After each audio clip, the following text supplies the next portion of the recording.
मानो की खुशबू को सूंघा। जय श्री राम। खुशबू को सूंघा इसलिए तो वो व्यक्ति उन शिव भक्तों के पीछे पीछे चलने लगा। मारा गया पीछे पीछे शिव जी के मंदिर तक पहुंच गया और शिव के भक्तों ने रात भर मंदिर में पूजा की और ये उस पूजा को देखता गया। जब रात्रि 4 पहर की पूजा होती है, 4 पहर तक जब लोगों ने पूजा की तो उनको वहीं पर नींद आ गई। आरती की उन्होंने और वहीं पर सो गए। ये गुणनिधि उस पूजा को देख रहा था रात भर। इसको लगा कि इन्होंने प्रसाद तो मुझे दिया नहीं, ऐसे सो गए। ये चुपके से गया मंदिर में।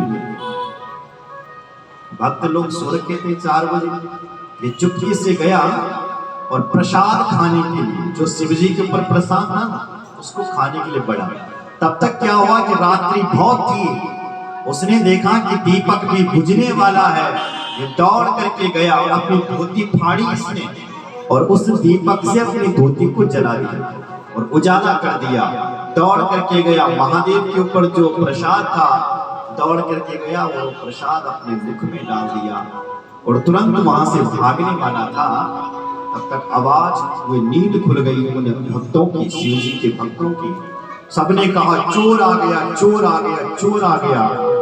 तो दौड़ करके आए महाराज। चोर चोर चोर चोर करते हुए उसको मार दिया। सारी शिव जी की भक्तों की भीड़ ने उसे मार दिया। पेपरों पे पढ़ते हैं ना लोग, भीड़ ने उसको मार दिया, भीड़ ने उसको कुचल दिया। ऐसी शिव के भक्तों की भीड़ ने उसे मार दिया। उसका शरीर तो वहीं पर छूट गया। उसकी जो आत्मा है उसको लेने के लिए शिव जी के गण भी आ गए और यमराज के दूत भी आ गए। यमराज के दूतों ने कहा ये पापी है, ये जुआरी था, ये इसने बाप का कहना नहीं माना, इसलिए हम इसको ले जा रहे हैं। लेकिन तब तक शिव जी के गण उपस्थित हो गए। उन्होंने कहा खबरदार, तुम इसे नहीं ले जा सकते। इसने महादेव का प्रसाद पाया है, इसने महादेव के मंदिर में उजाला किया है और तुम जानते हैं जो महादेव को रोशनी करता है, जो महादेव के मंदिर में उजाला करता है, उसके जीवन में कभी अंधकार नहीं आ सकता।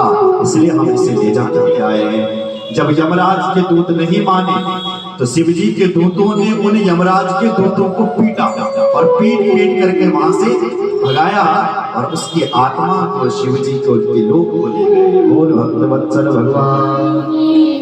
यमराज के दूत यमराज के पास गए और उन्होंने यमराज जी का डंडा फेंक दिया और कहा भैया यमराज, आज के बाद हमने आपकी नौकरी नहीं करनी। क्यों रे, क्या हो गया? बोले हम एक पापी को पकड़ने के लिए गए और कारण सिर्फ इतना कि उसने रात भर की पूजा की और शिव जी के ऊपर का प्रसाद पा लिया और उन्होंने हमें उसको नरक में लाने के लिए नहीं दिया। यमराज ने तुरंत मुख में हाथ रख दिया। अरे चुप रहो। क्यों? बोले शिव शिव नाम यहाँ मत लो।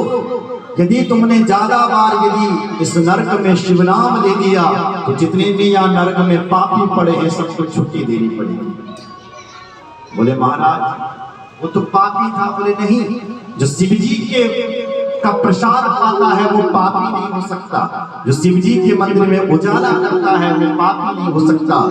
इसलिए वो पुण्यात्मा हो गया था, इसलिए उसे मत लाओ। तो यमराज के दूतों ने कहा कि हम कैसे लोगों को लाएं? बोले नोट करो, कैसे लोगों को तुम यमपुरी में लाना। आगे लिखा ये त्रिपुंड धरा लोके विभूत्या सितया गणा ते सर्वे परहंतव्या नान्यतव्या कदाचन।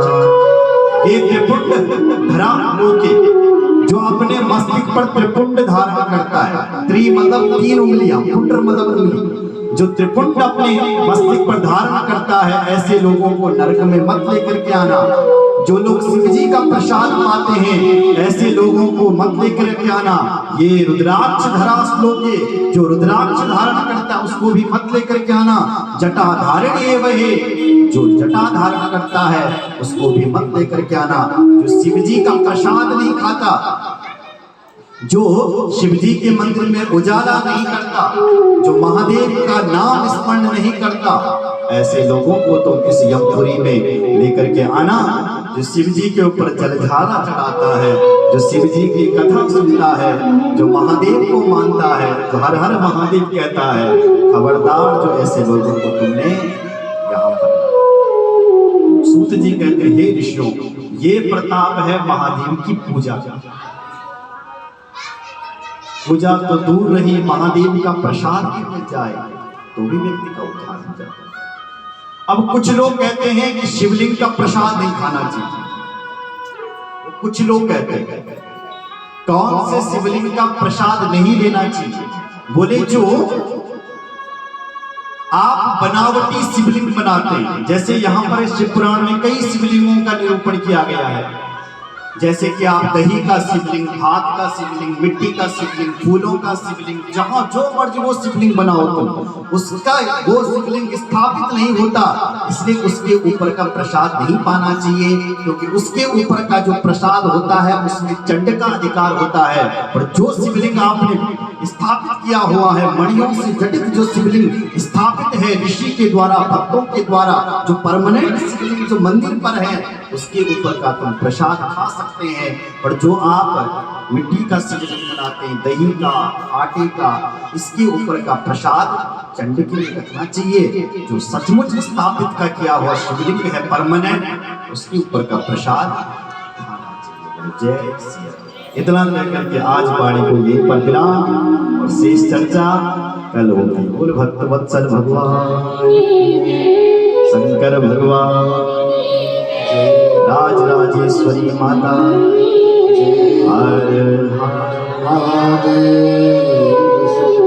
कल भी सुंदर सुंदर कथा है। आपने संध्या का नाम सुना होगा, ब्रह्मा की एक बेटी संध्या। उस संध्या की कथा